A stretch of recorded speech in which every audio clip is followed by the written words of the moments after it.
华盛顿和纽约有上百人星期五下午走上街头，要求美国政府、联合国和世界各国采取超越谴责对中共对维吾尔实施暴力的行动，承认中国当局在东突厥3实行的政策是种族灭绝。总部设在华盛顿的维吾尔人组织东突厥3民族觉醒运动的创始人萨列赫·胡达亚尔对美国之音说，8月29日是成全国从西藏调到所谓的新疆维吾尔自治区担任那里的中国共产党组织负责人4周年。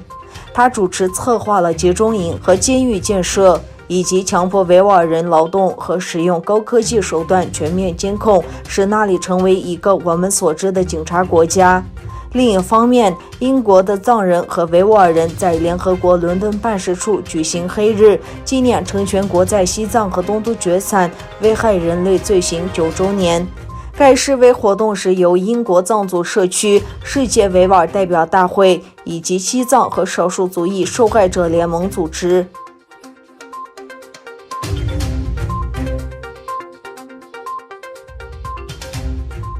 世界维吾尔代表大会发表声明，呼吁德国提高反对中国对维吾尔人的种族灭绝的声音。该声明是中国外交部长王毅访德前夕发表的。声明说，德国政府应利用王毅的访问，公开引发维吾尔人危机，并使中国对针对维吾尔族的种族灭绝负责。与此同时，在致德国外长马斯的这份信函中，3名议员警告，此次外长会晤只应用于交流双边及国际关系的看法，不应被中国当局用于国内和国际的宣传。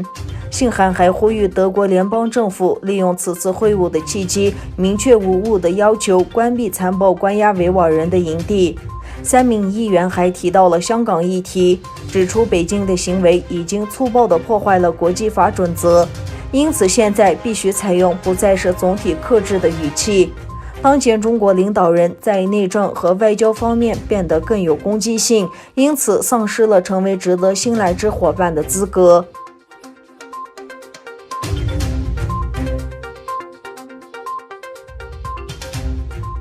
中国商务部与科技部日前调整了限制出口技术目录。中国官媒援引国内专家观点指出， TikTok 美国业务的出售可能会受到影响。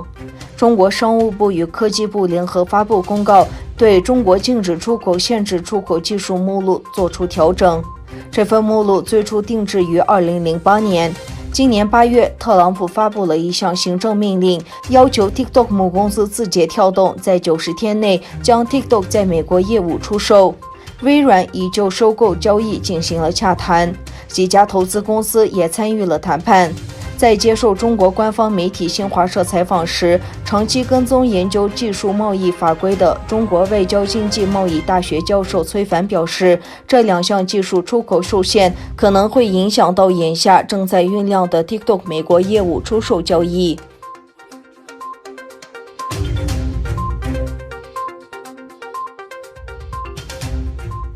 以色列总理内塔尼亚胡在耶路撒冷总理官邸会见了美国白宫特别顾问贾利德·库什纳及国家安全事务顾问罗伯特·欧布莱恩。记者会上，内塔尼亚胡表示，以色列官员一直在与阿拉伯国家和穆斯林领导人就双边关系正常化进行会谈，试图推动与中东地区更多国家的关系正常化。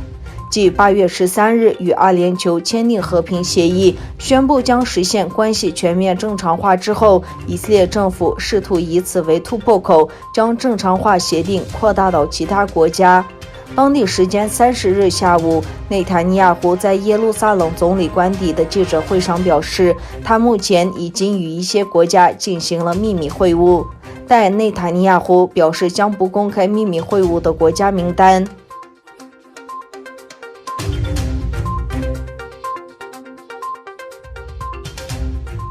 福建泉州深湖记渔船在距离平潭岛震东45海里海域沉没，渔船上14人遇难，2名船员被周边作业渔船救起，另外12名船员失联。据报道，一艘福建籍江籍的渔船在台湾海峡平潭岛附近海域与另一艘船舶相撞，